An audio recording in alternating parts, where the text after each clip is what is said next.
October 15th, 2023, Barstow, California. Frank Morrison had protected Hollywood's biggest names for 12 years without losing a single client. That perfect record was about to end in the next 4 hours. He arrived at the desert film set at 4 a.m., 3 hours before call time. The Nevada wind carried something wrong. October 15th, 2023, Barstow, California. Frank Morrison had protected Hollywood's biggest names for 12 years without losing a single client. That perfect record was about to end in the next 4 hours. He arrived at the desert film set at 4 a.m., 3 hours before call time. The Nevada wind carried something wrong. Safety cables hung too loose. Stunt rigs positioned at deadly angles. Someone had been here first.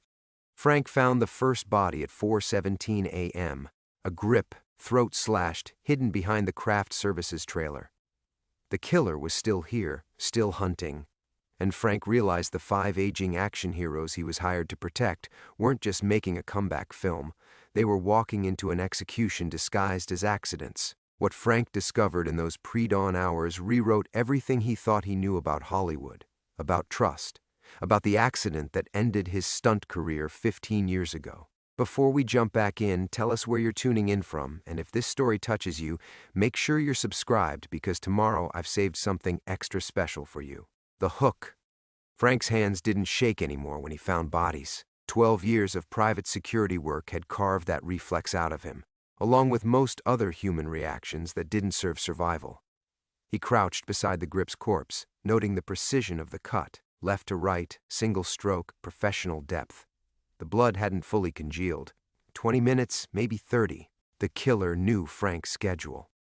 He photographed the scene with his phone, then dragged the body deeper behind the trailer. No point alerting the crew when they arrived. Dead men couldn't be saved, but live ones could still be protected. Frank had learned that lesson the hard way 15 years ago when Jimmy Castellano's safety harness snapped during a 40-foot fall. By the time Frank reached him, Jimmy was already gone. Along with Frank's career as Hollywood's most sought-after stunt coordinator, now Frank made his living keeping actors breathing instead of making them fly.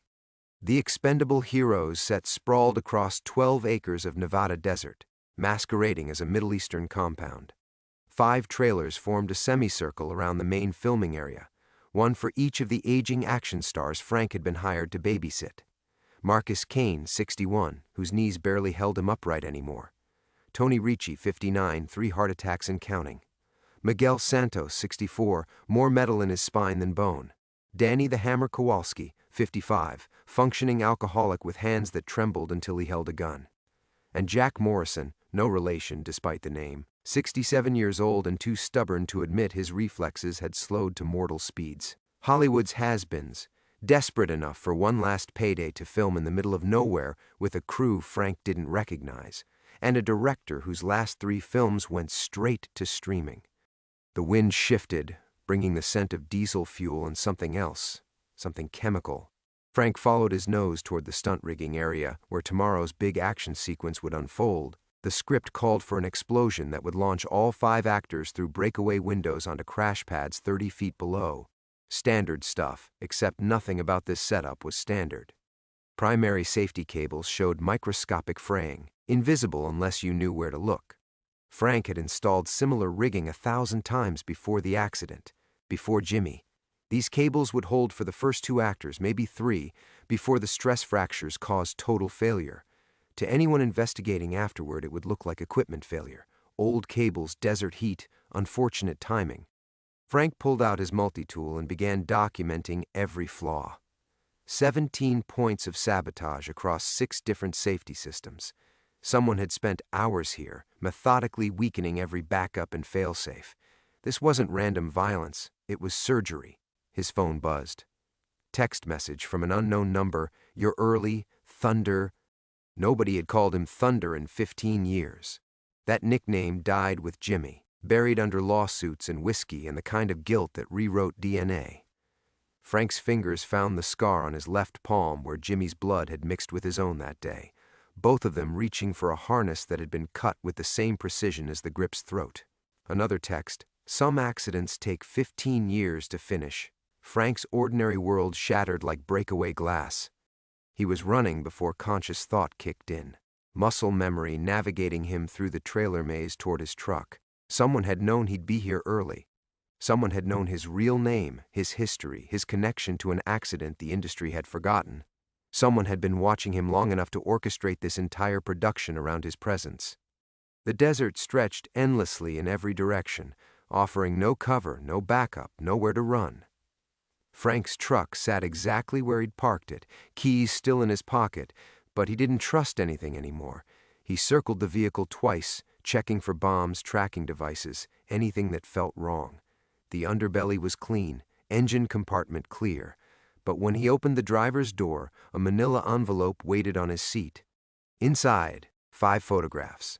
Marcus Kane leaving his Malibu home yesterday morning, Tony Ricci at his daughter's soccer game, Miguel Santos grocery shopping with his wife, Danny Kowalski stumbling out of his regular bar, Jack Morrison walking his dog through Griffith Park, and underneath the photos, a single sheet of paper with 18 names typed in courier font.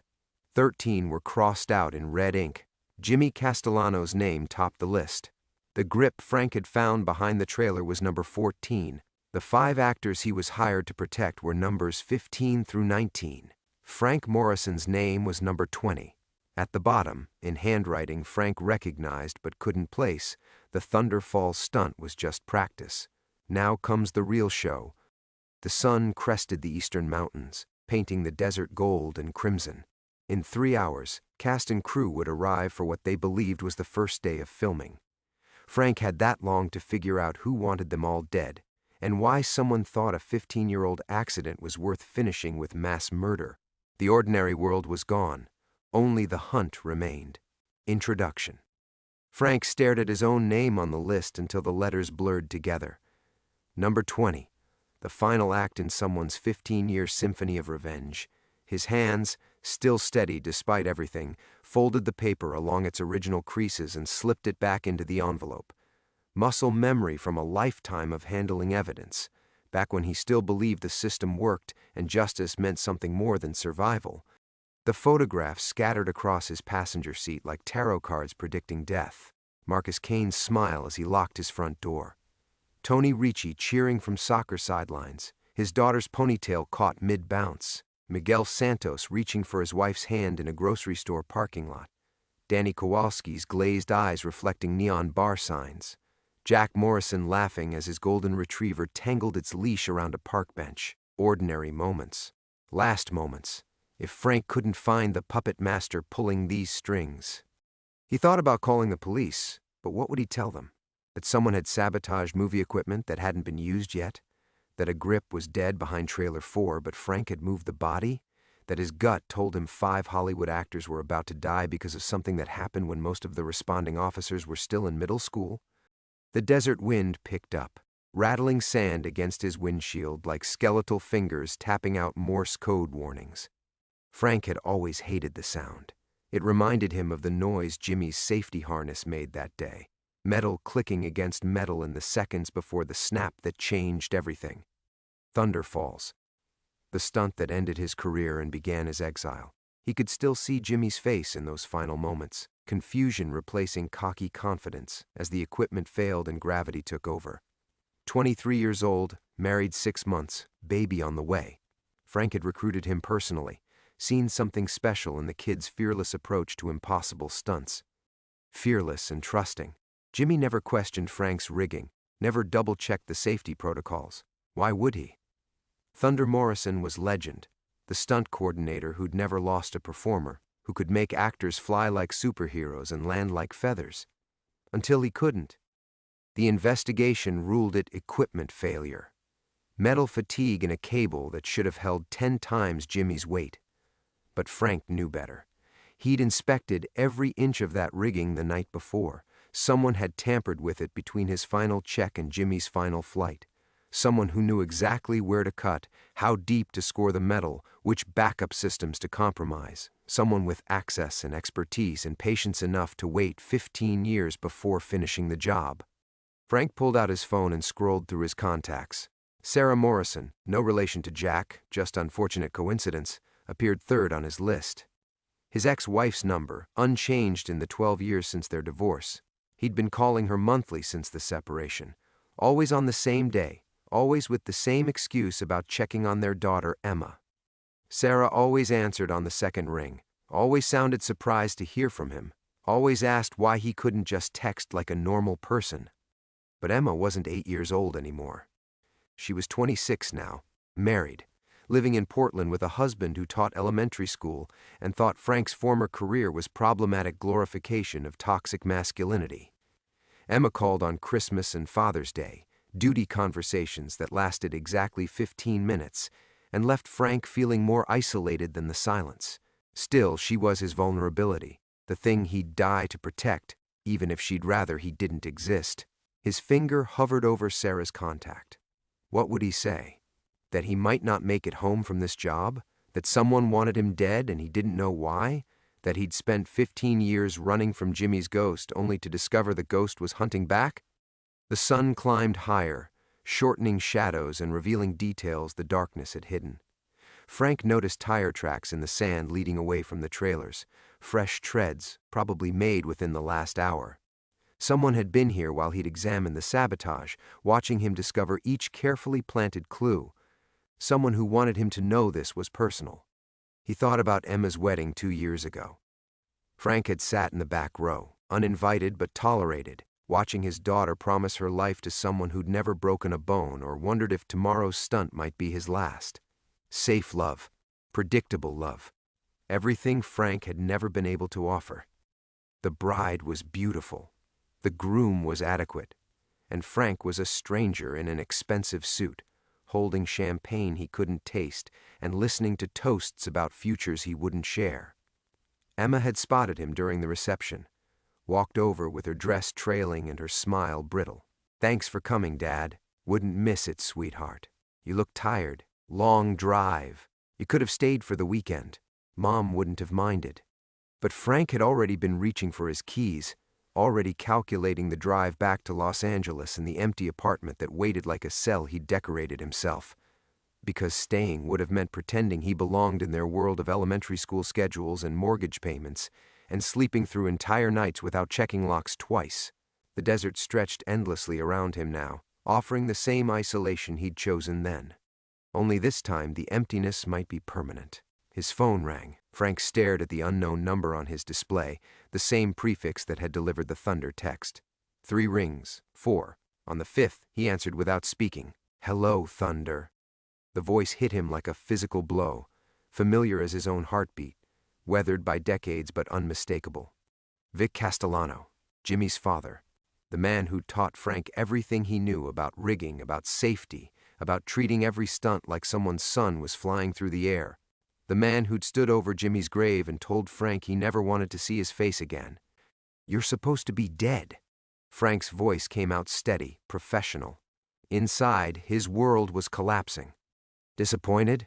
Vic's laugh carried no humor. "I was, for a while. Couple years after Jimmy's funeral, I put a gun in my mouth. You know what stopped me? Realizing you got to walk away clean while my boy rotted in the ground." Frank watched the desert shimmer in the rising heat, remembering Vic's weathered hands guiding his rookie fingers along safety cables 25 years ago. "Feel for the weak spots, Thunder. Metal tells you its secrets if you listen. Every performer's life depends on you understanding the language. The investigation cleared me, Vic. Equipment failure. Equipment I taught you to inspect. Equipment that passed your final check." Vic's voice sharpened like a blade finding bone. "You missed something, Thunder. Or you ignored it. Either way, my son died because you failed him. I've lived with that guilt for 15 years. Guilt? Vic's laugh turned caustic. You think I'm doing this because of guilt? Frank, you really have forgotten everything, haven't you? The certainty in Vic's voice sent ice through Frank's veins. Forgotten what?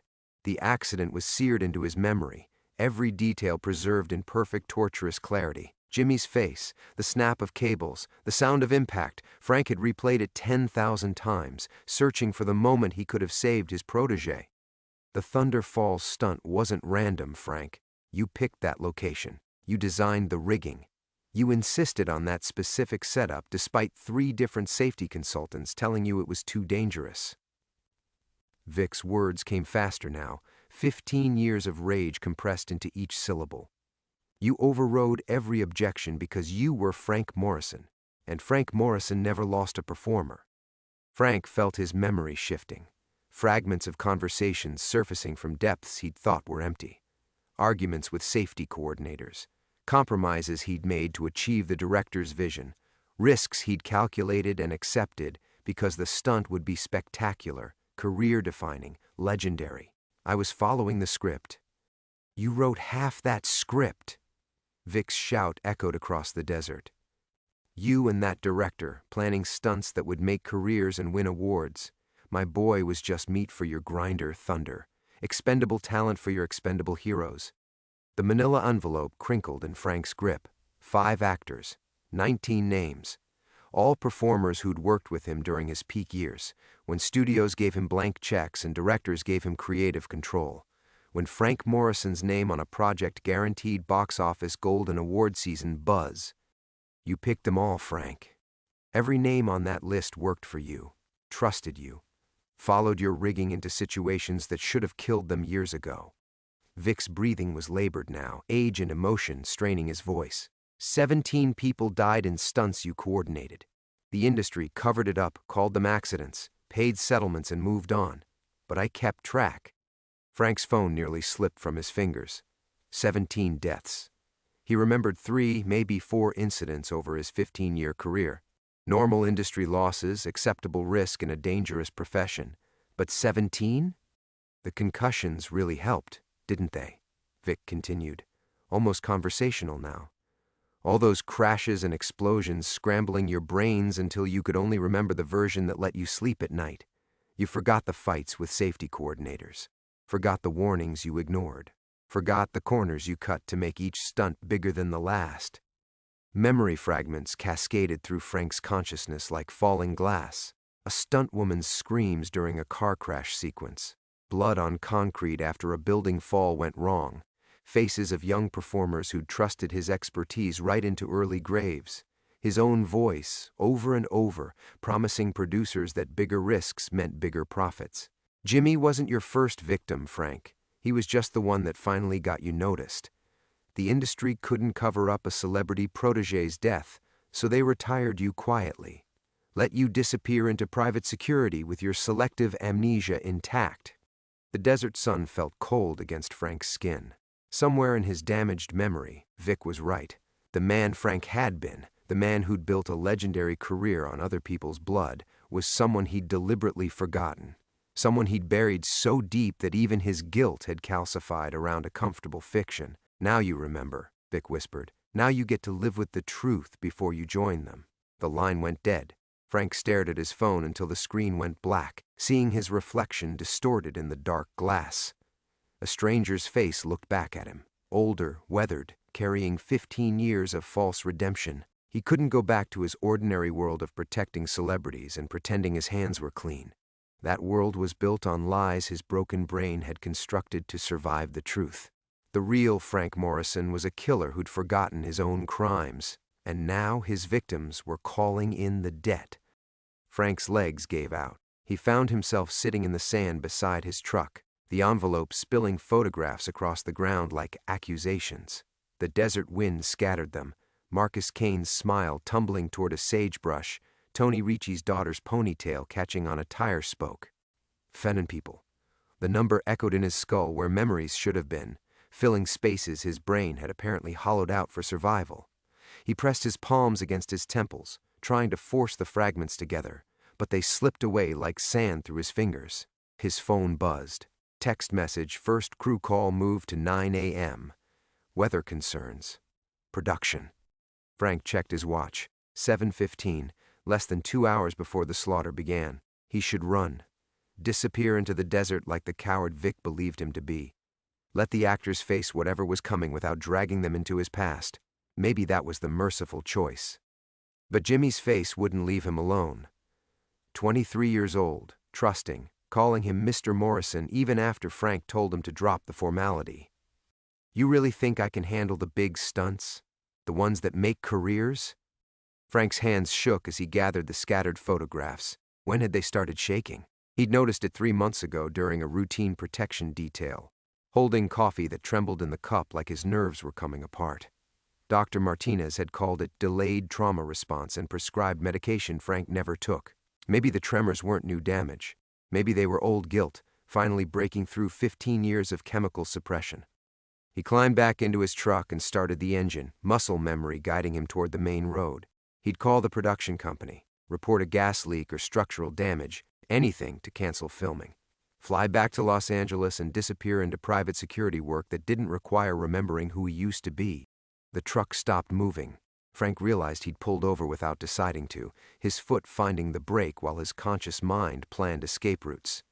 In the side mirror, he watched a dust cloud approaching from the direction of the highway. Too early for cast and crew, but someone was coming.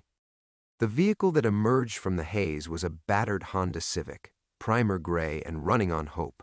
It pulled alongside Frank's truck, and the window rolled down, revealing a face he recognized from countless film sets. Maria Santos, Miguel's wife. She looked older than in her grocery store photograph, worry lines mapping 15 years of marriage to a man who earned his living falling off buildings. Frank Morrison? Her voice carried a slight accent, nervous energy barely contained. I thought that was you, Maria. He forced his voice steady. What are you doing out here? Miguel left at 5 this morning. Said there were script changes, early call time. Her hands gripped the steering wheel like a lifeline.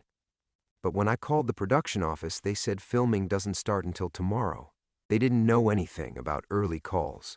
Frank's blood turned to ice water. Where did Miguel say he was going? Some rehearsal space. Warehouse about 20 miles north of here. Maria's eyes were bright with unshed tears. Frank, he's been getting strange calls lately. Hang-ups, voices he thought he recognized but couldn't place. Yesterday, someone sent flowers to our house with a card that just said, Thunder Falls. The name hit Frank like a physical blow. Vic wasn't just targeting the actors, he was isolating them, drawing them away from witnesses and backup, creating a killing field where nobody would think to look. Do you have the address? Maria fumbled with her phone, hands shaking as she scrolled through text messages.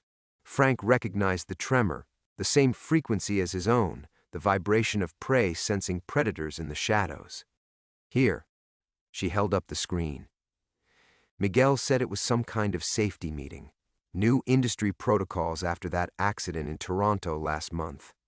Frank memorized the address while calculating drive time, response time, all the tactical considerations that had kept him alive during 15 years of protection work.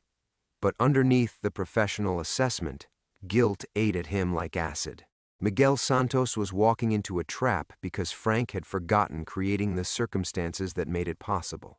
Maria, I need you to drive back to town, go to the sheriff's office and tell them, I'm not leaving my husband. Her voice hardened with resolve Frank recognized from watching her navigate industry parties where producers treated stunt performers' wives like furniture. Miguel thinks you saved his life once on that bridge collapse sequence in '98. He's never forgotten that.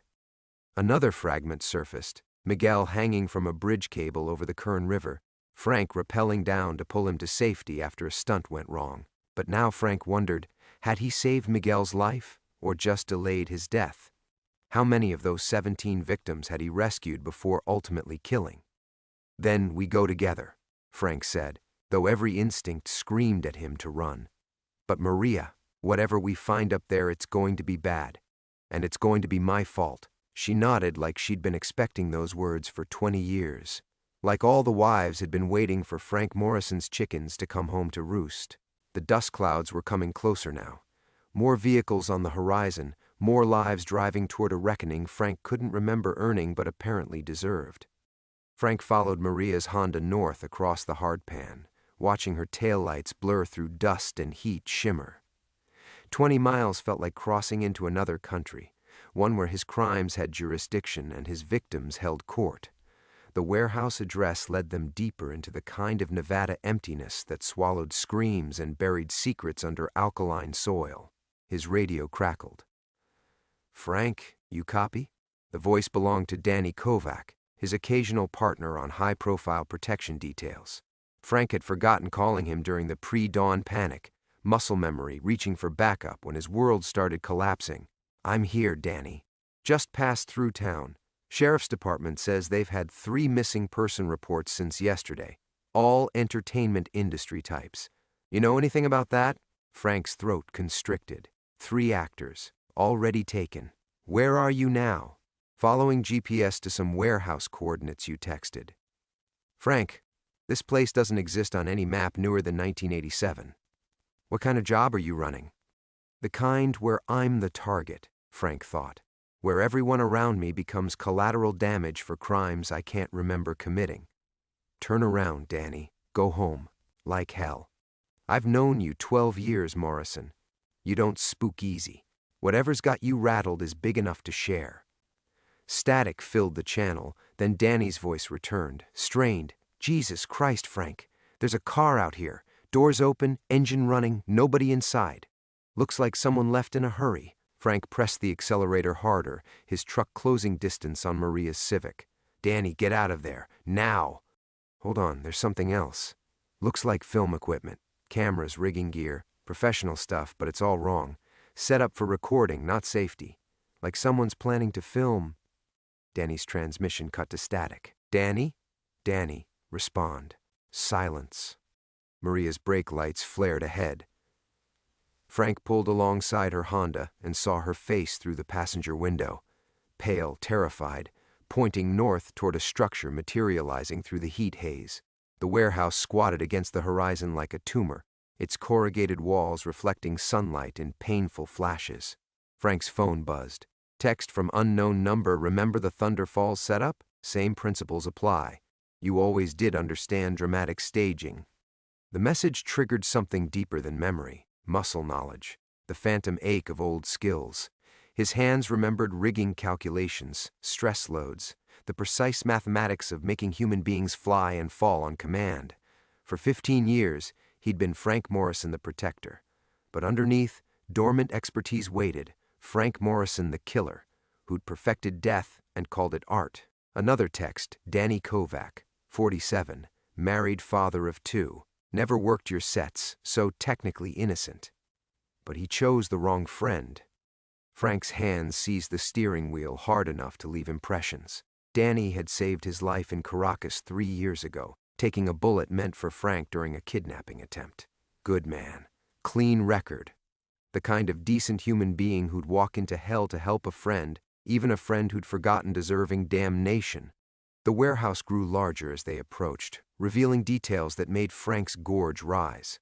Industrial rigging equipment surrounded the building. Pulleys, cables, platforms arranged with mathematical precision. A film set built for recording final moments. Vic had recreated the Thunder Falls configuration, scaled up for multiple victims. How many could you kill at once if you really tried? The question surfaced from buried conversations, probably with some producer who measured everything in profit margins and shock value. Frank had answered with technical specifications, treating human lives like variables in engineering problems. His radio crackled again. Not Danny's voice this time. Hello, Thunder. Vic Castellano's voice filled the truck cab like smoke from a house fire, punctual as always. Though I expected you alone, Frank grabbed his radio.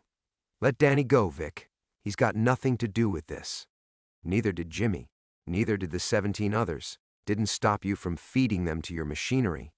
Vic's breathing was labored, old man's lungs struggling with desert air. Your friend is fine, for now. Come inside alone and we'll discuss terms. What terms? You're going to remember, Frank, every cut corner, every ignored warning, every time you chose spectacle over safety. And then you're going to experience what they experienced. The fall, the impact, the moment of understanding that someone you trusted just murdered you. The transmission ended. Frank stared at the warehouse, seeing movement in the shadows between equipment stacks. Multiple figures, some standing, some hanging from rigging like meat in a slaughterhouse. 5 actors who'd trusted his expertise once before. Danny, who'd trusted his friendship. Maria's Honda stopped 50 yards from the warehouse entrance. She climbed out slowly, her movements mechanical with shock. Frank joined her in the space between vehicles, watching their shadows stretch toward the building like dark fingers pointing accusations. My husband's in there, she whispered. Frank nodded, tasting copper and regret. Along with everyone else I've failed. The warehouse door stood open, revealing darkness that seemed to swallow light. Somewhere in that manufactured hell, Vic Castellano waited with the truth Frank had buried so deep it felt like archaeology to dig it up. Time to remember who he really was. Plot twist.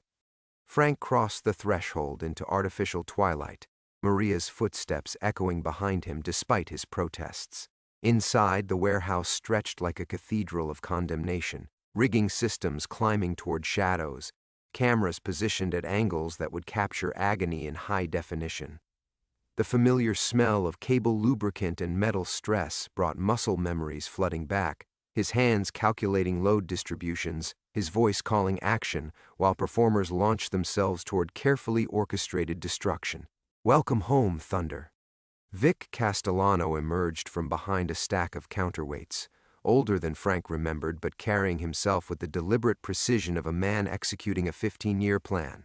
Behind him, suspended in harnesses at varying heights, 5 figures hung motionless: Marcus Kane, Tony Ricci, Miguel Santos, Sarah Chen, and Bobby Martinez, all conscious, all terrified, all staring at Frank with expressions he'd seen before in his nightmares.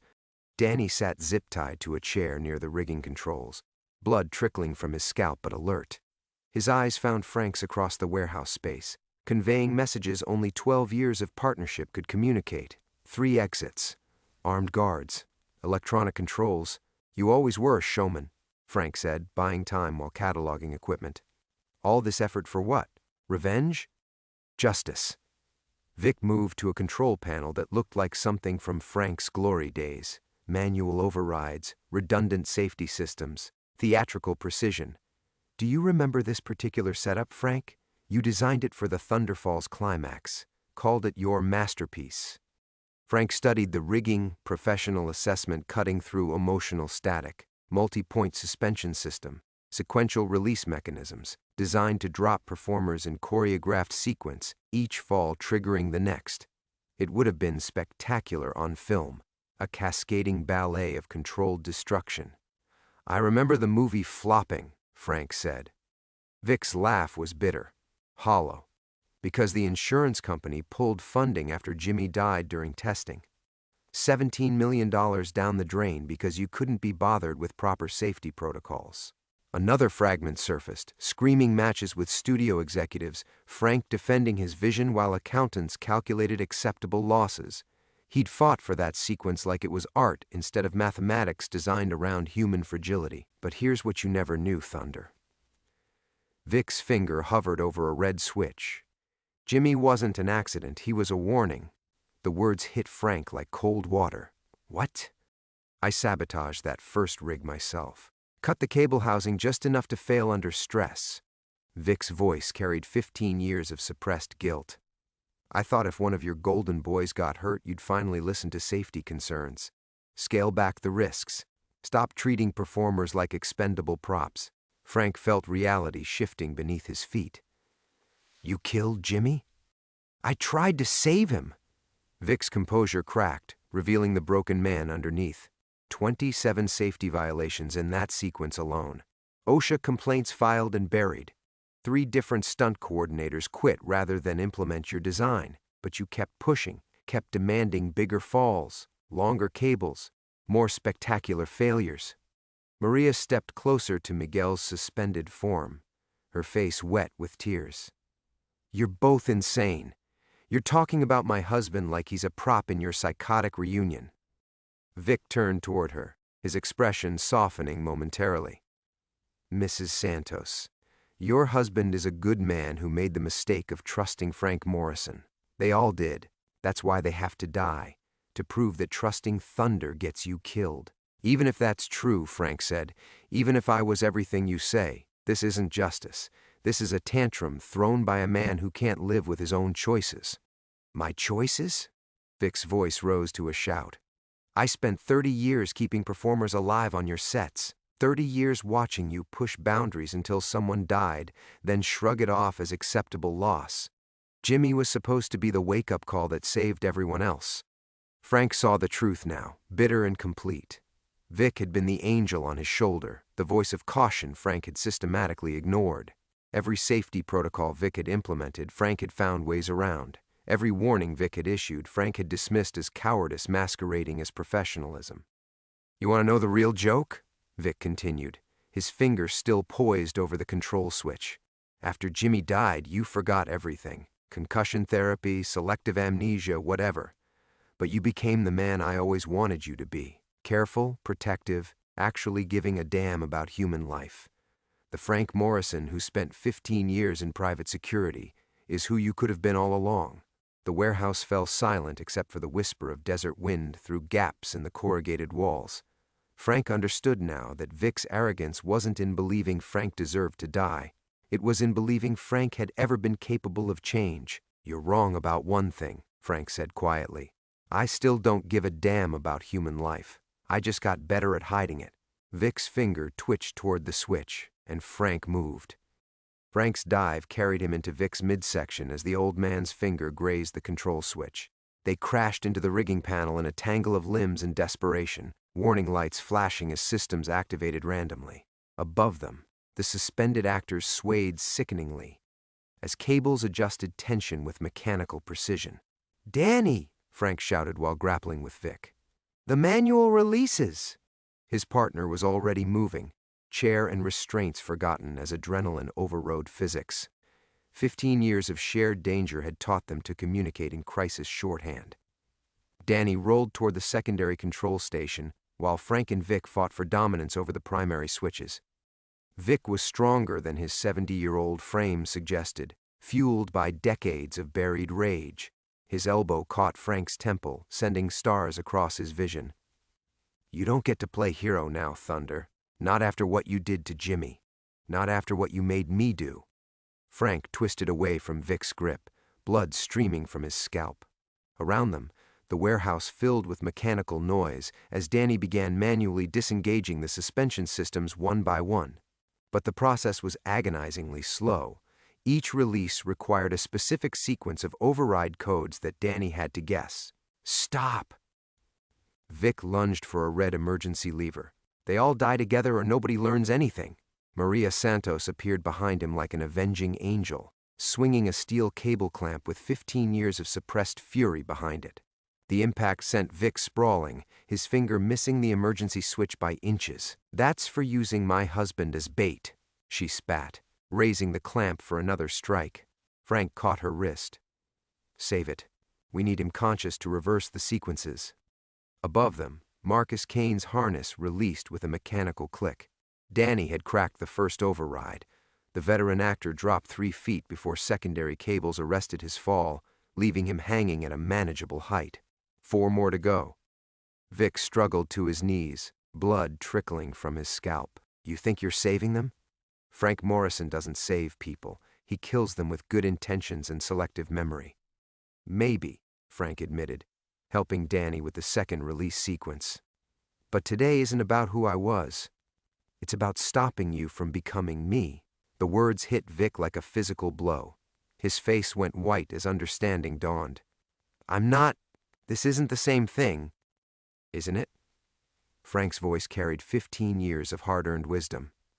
"You're so convinced you're right that other people's lives don't matter." Sound familiar? Tony Ricci's harness clicked free, dropping him to safety. Then Sarah Chen. Danny's fingers flew over the controls with surgical precision, muscle memory overriding conscious thought. Vic crawled toward a backup control panel, his movements desperate now. "They have to understand what you were, what you cost the industry." "The industry survived," Frank said, blocking Vic's path. "Jimmy's dead. 17 others are dead.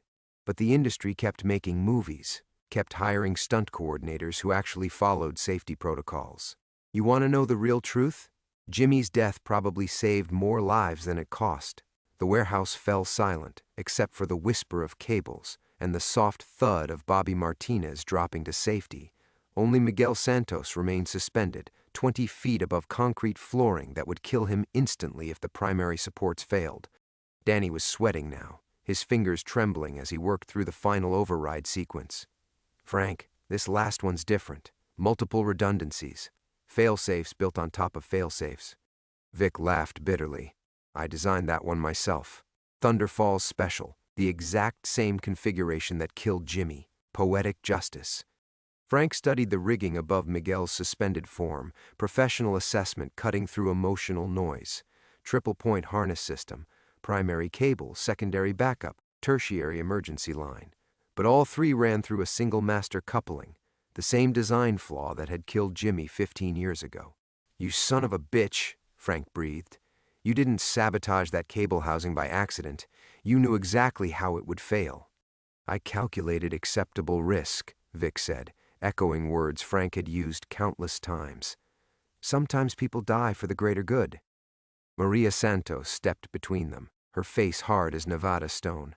"My husband isn't dying for anybody's greater good. Fix it, both of you. Or I start breaking things until something works." Frank looked up at Miguel, seeing Jimmy's face superimposed over 20 years of guilt, seeing every performer he'd endangered with arrogance disguised as expertise, seeing the man he'd been and the man he'd spent 15 years trying not to become. "Danny, stop working the controls." His partner froze. "Frank? The system's designed to fail if we rush it. Vic's right. It's the same configuration that killed Jimmy." Frank moved toward the rigging platform. "But I remember how to beat it now. I remember everything." He began climbing toward Miguel Santos, muscle memory guiding his hands to rungs and cables. Above him, the master coupling creaked ominously, metal stress singing its familiar song of impending failure. Time to prove that Frank Morrison could save a life instead of ending one. 20 feet above the warehouse floor, Miguel Santos hung in a harness that Frank had designed to kill. The master coupling groaned with each breath Miguel took, metal fatigue spreading through components that had been calculated to fail at precisely this stress load. Frank climbed steadily, his hands finding purchase on rigging he could have navigated blindfolded 15 years ago. "Don't," Vic called from below. "You'll trigger the cascade failure. The coupling won't support both of you." Frank paused, one hand on the support cable, feeling vibrations travel through steel like a pulse. Vic was right. The system had been engineered with surgical precision. Add Frank's weight to the equation and the mathematics became inevitable. 2 men would fall instead of 1. "Then I guess we find out if I'm still the man who killed Jimmy," Frank said, and kept climbing. The warehouse fell silent except for the whisper of stressed metal. 20 feet below, Danny stood frozen at the controls, his face reflecting every calculation Frank was making. Maria Santos watched her husband sway gently in his harness, her hands pressed against her mouth to contain screams that wouldn't help anyone. Frank reached the platform level, close enough now to see Miguel's face clearly. The actor was conscious, aware, meeting Frank's eyes with the kind of trust that had gotten too many people killed over the years. "Frank?" Miguel's voice was steady despite everything. "Tell me you know what you're doing." "I know exactly what I'm doing," Frank replied, studying the coupling mechanism. "For the first time in 20 years, I know exactly what I'm doing." The master coupling was a work of engineering art. 3 separate cable systems routed through a single junction point that would catastrophically fail when stress exceeded design parameters. But Frank remembered now why he'd created this particular configuration. It wasn't meant to be disengaged from above. It was meant to be controlled from a manual release point accessible only during rigging setup, which meant Vic had rebuilt the system with the same fatal flaw that killed Jimmy, but he'd forgotten the original safety override. Frank wrapped his legs around a support beam and reached toward a recessed panel near Miguel's suspension point. His fingers found the manual release lever, a backup system he'd insisted on after 3 performers had been trapped during a previous shoot. "Vic," Frank called down, "you spent 15 years planning this revenge, but you forgot something important." "What's that?" Vic's voice was hollow now, defeat creeping in around the edges. "I was never as good an engineer as I thought I was." Frank's hand closed around the release lever. "I always built redundant safety systems because I knew my primary designs were shit." The lever clicked home. Miguel's harness disengaged cleanly from the master coupling, dropping him 6 feet to a secondary arrest line that Frank had forgotten existed until this moment.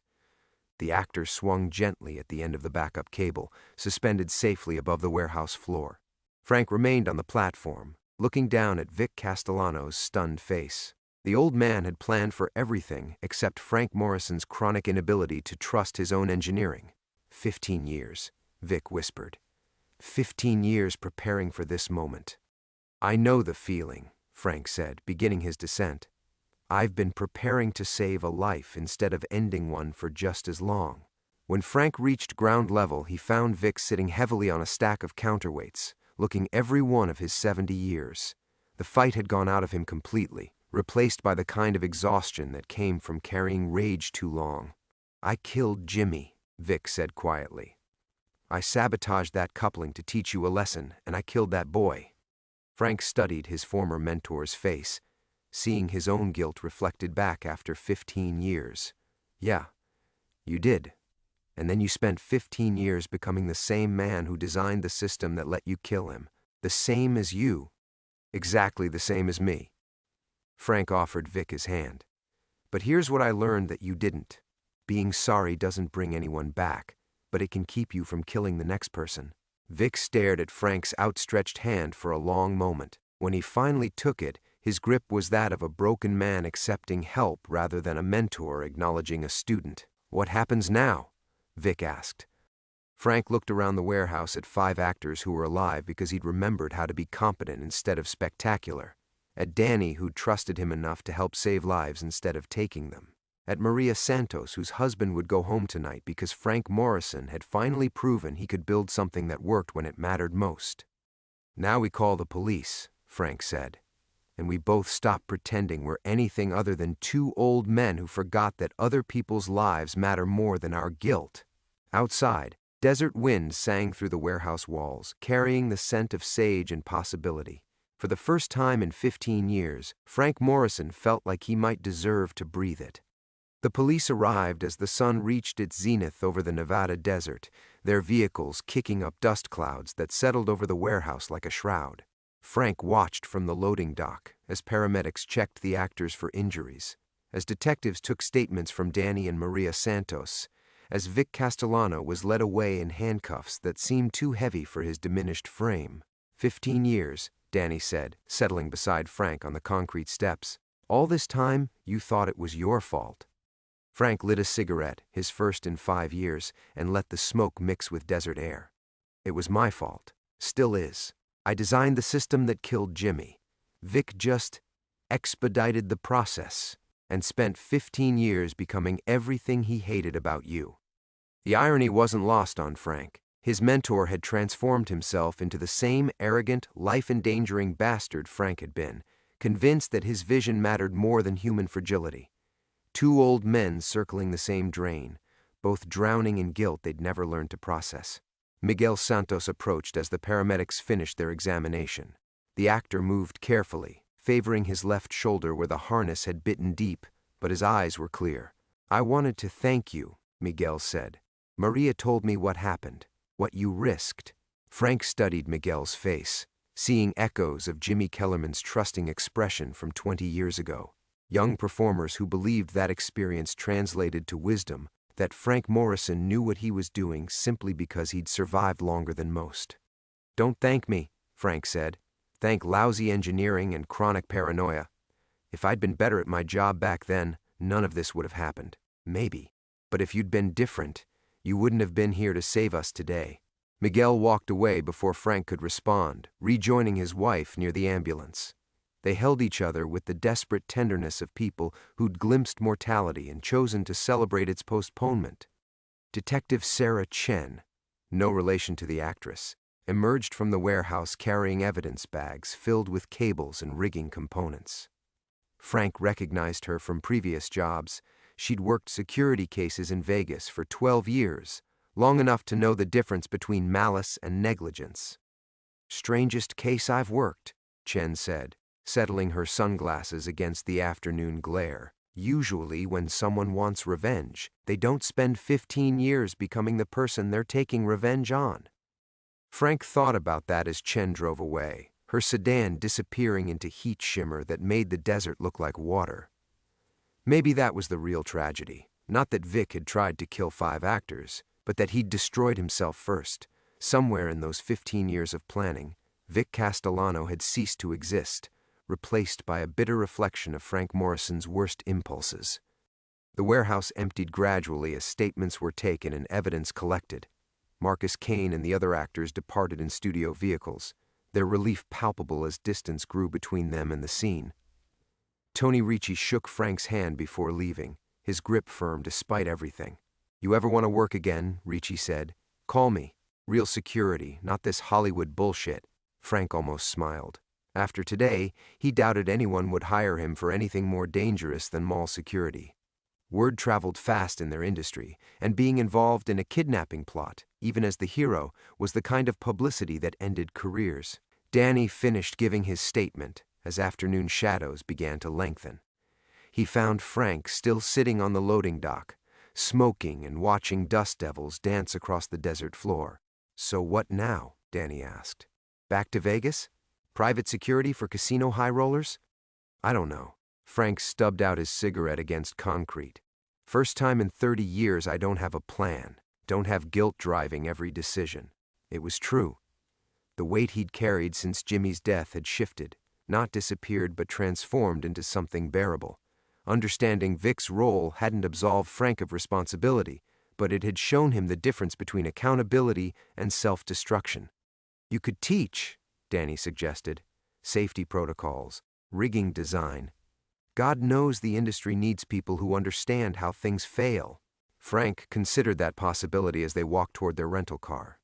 Maybe there was value in sharing hard-earned wisdom, in helping a new generation avoid the mistakes that had defined his career.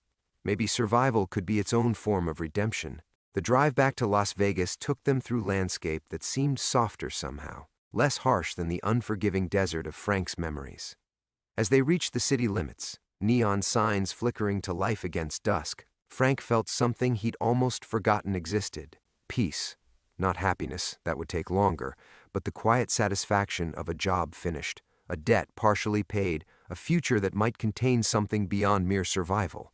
For the first time in 15 years, Frank Morrison was ready to build something new instead of mourning something broken.